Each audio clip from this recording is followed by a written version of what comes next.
Murder in the medieval toilet. The dark history of castle latrines. They say going to the bathroom is when you're at your most vulnerable.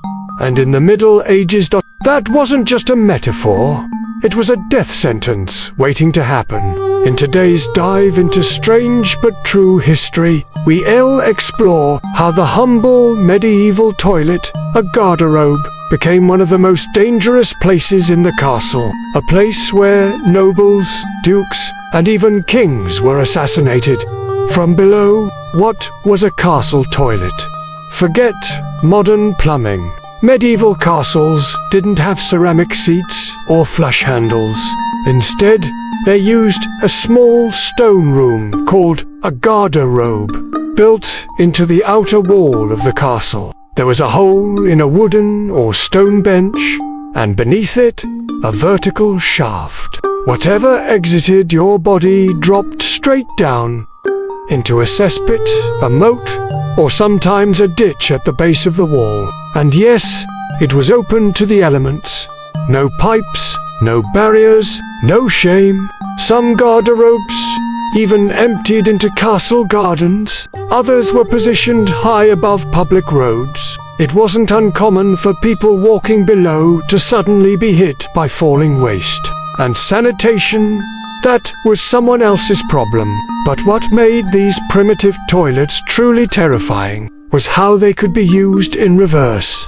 The perfect place to kill a king. What better place to strike than when your enemy is alone, unarmed, and seated, literally, on a hole in the wall. Medieval assassins weren't just deadly, they were clever. And when castle defenses were too strong to storm, some would go for the least defended opening.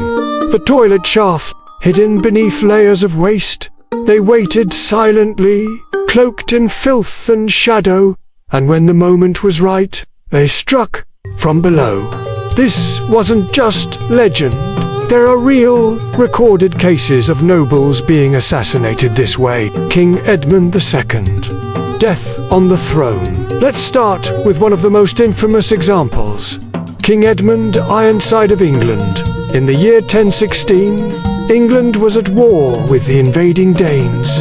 Edmund, known for his strength and bravery, had earned the nickname Ironside.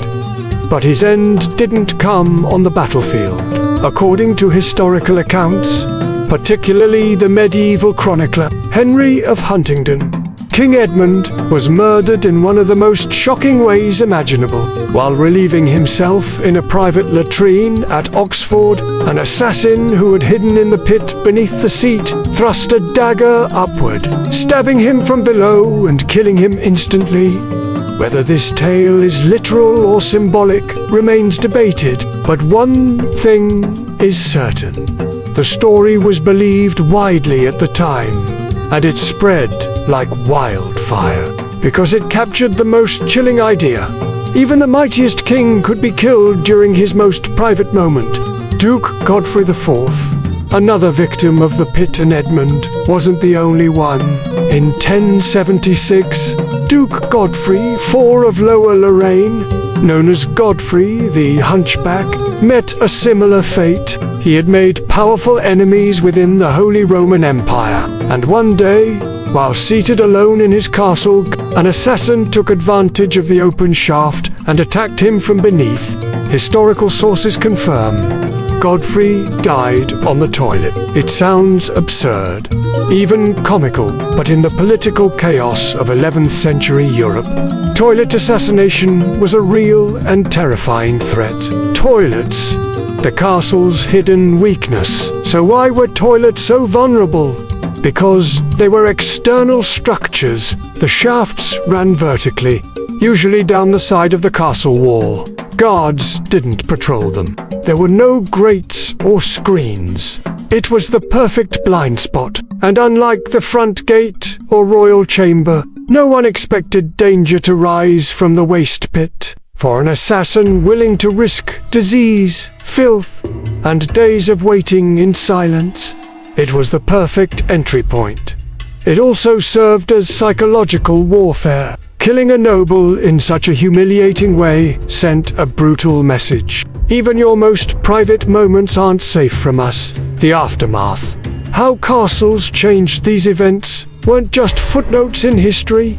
They forced real architectural changes. In later centuries, castles began redesigning garderobes, placing them deeper inside the walls, raising them higher above the ground, and even adding protective bars or some were moved entirely away from the outer edges of the castle to prevent access from outside. In short, they fortified the toilet, because after kings had been killed with their pants down, literally, no ruler wanted to take that chance again. A dark reflection of the times. These stories may seem grotesque or even funny today, but they reveal a deeper truth about the medieval world. In a time without modern security or surveillance, people were paranoid. No place was sacred, no moment was safe. And where science hadn't yet provided answers, fear filled the gap. Even in the most unexpected places, the latrine wasn't just a hole in the wall. It was a symbol of vulnerability, a place where power, pride, and privacy could vanish in a single moment. Today's toilet is a luxury, so next time you step into a clean, private bathroom with a lock on the door, take a moment to appreciate it. You're not using a stone bench suspended 10 meters above a pit of sewage. You don't need to worry about assassins crawling up from the shadows. And most importantly, you probably won't make the history books just for going to the bathroom. Thanks for watching. If you enjoyed this story, be sure to like and subscribe for more dark, fascinating history, the kind they definitely don't teach in school. Until next time, stay safe, even in the restroom.